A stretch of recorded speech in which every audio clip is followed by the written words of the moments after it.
Já faz mais de 20 anos que o meu país está tendo uma guerra que nunca acaba.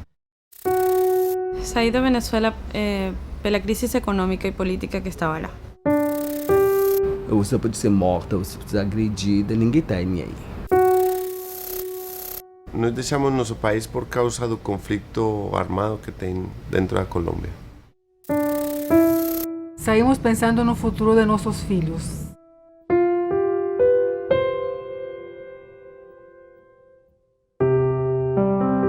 Refugees are no different than you and me.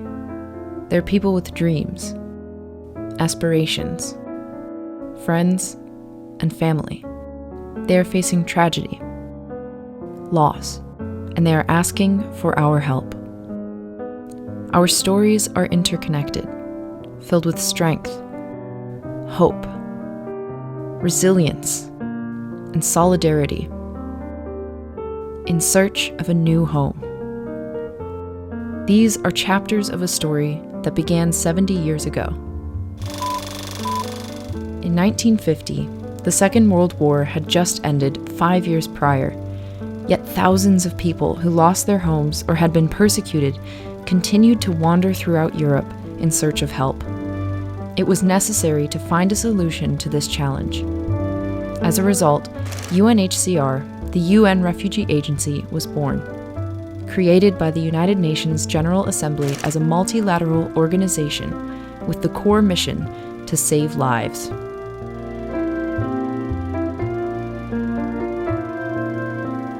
In 1951, the UN adopted the Refugee Convention, thus strengthening UNHCR's mandate and mission.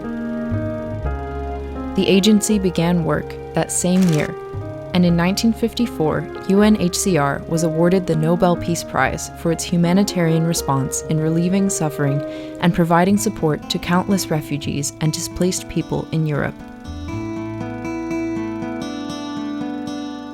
This could have been the concluding milestone of a project intended to last only 3 years, but the world, divided by the Cold War, continued to face new conflicts. In 1956, 20,000 people fled Hungary following the invasion of the Soviet Union. UNHCR acted immediately, financing housing projects in Austria and resettling thousands of Hungarians to other countries. The 1960s brought more challenges. In Africa, the struggle for independence led to the displacement of large populations throughout the continent. As a result, UNHCR's humanitarian missions multiplied. 1967 brought a significant milestone. The United Nations adopted a protocol to the 1951 Convention, recognizing the Convention's universal application. This expanded UNHCR's work on behalf of refugees beyond the borders of Europe and the survivors of World War II.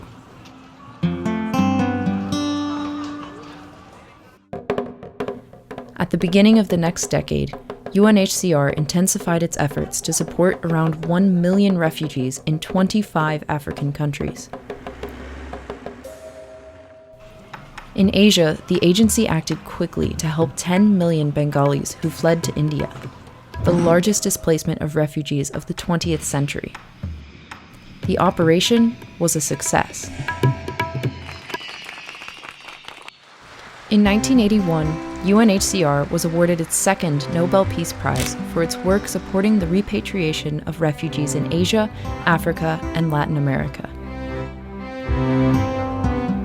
But there was no time to celebrate as conflicts continued to grow across the globe and assistance was promptly needed, and UNHCR delivered. In Central America, UNHCR supported survivors of violence inflicted by totalitarian regimes on account of persecution. Nearly 1 million people were forced to abandon their homes. In 1984, with UNHCR's advocacy, 10 countries in the Americas region signed the Cartagena Declaration, which expanded the definition of who was considered a refugee to include people fleeing situations of generalized violence and massive violations of human rights. The Cartagena Declaration's legacy is felt in the following decades. In Asia, 6 million women, men, and children who fled Afghanistan were in need of support and a glimmer of hope. Civil war in Mozambique expelled nearly 1.5 million people from this African country. A peace agreement signed in 1992 led to the UNHCR's largest repatriation activities in the continent's history. In supporting these efforts, a Brazilian stands out. Sergio Vieira de Mello. At the age of 28, Sergio Vieira de Mello became one of the agency's youngest field representatives. Never forget the real challenges and the real rewards of serving the United Nations are out there in the field, where people are suffering, where people need you.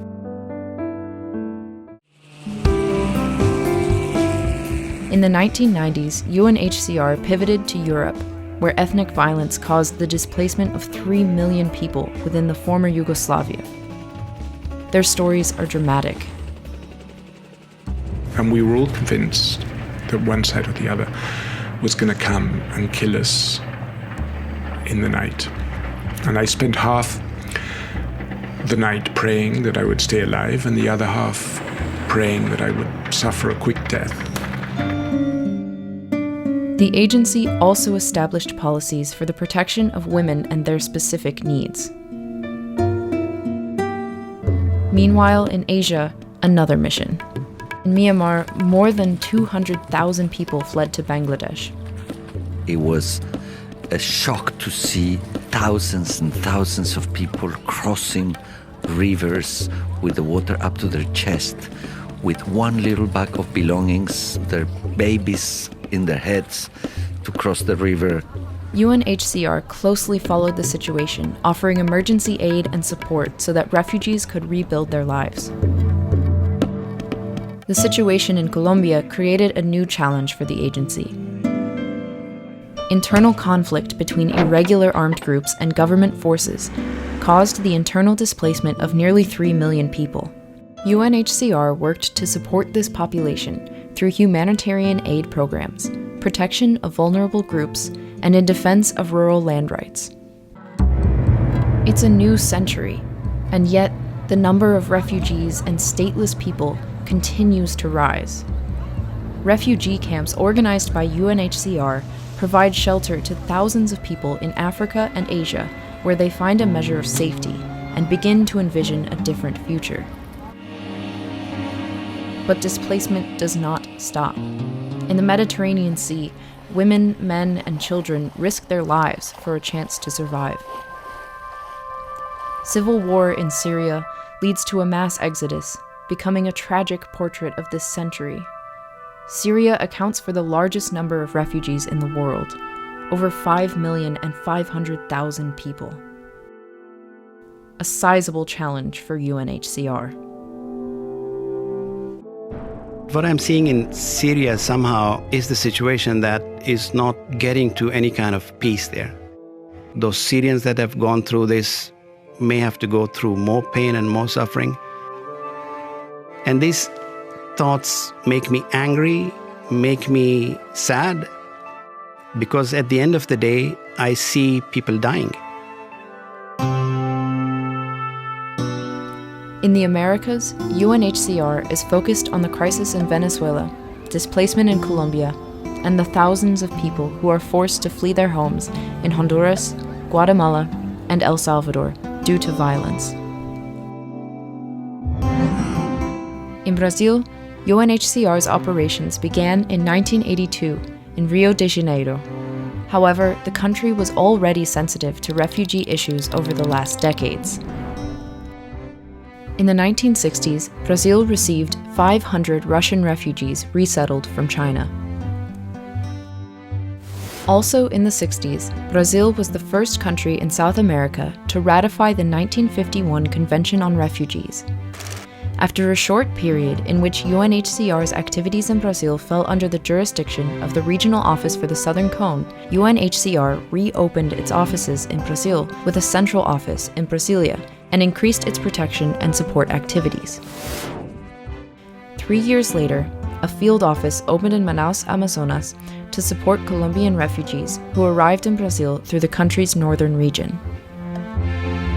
UNHCR next opened an office in Sao Paulo to offer more work opportunities, ensure protection, and promote integration of refugees. Challenges increased in the northern region of Brazil with the arrival of refugees and migrants from Venezuela. To strengthen the humanitarian response and the protection of the most vulnerable, UNHCR expanded its operation to Boa Vista and Pacaraima in Roraima, and Belém in Pará. Currently, Brazil has a very diversified refugee population. There are about 50,000 people from 64 different countries. Meu sonho é melhorar minha vida. No teníamos mais que ficar con tantas dúvidas sobre o día de amanhã. Que la palabra refugiado es una palabra feita temporalmente. UNHCR and partners continue to provide support to these individuals throughout the country. Times have changed, but our mission has not. UNHCR had 34 employees in 1951. Now, there are more than 17,000. A team working tirelessly to provide protection to those who have been forced to leave everything behind due to war, conflict, and persecution. UNHCR works in 130 countries, including in conflict zones and in reception centers providing shelter, basic services, and opportunities in pursuit of a more dignified life for refugees and stateless people. Today, about 80 million people have been displaced from their homes and need to restart their lives.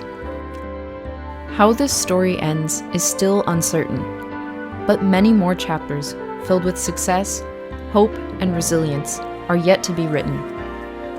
UNHCR, saving lives and protecting those forced to flee for 70 years.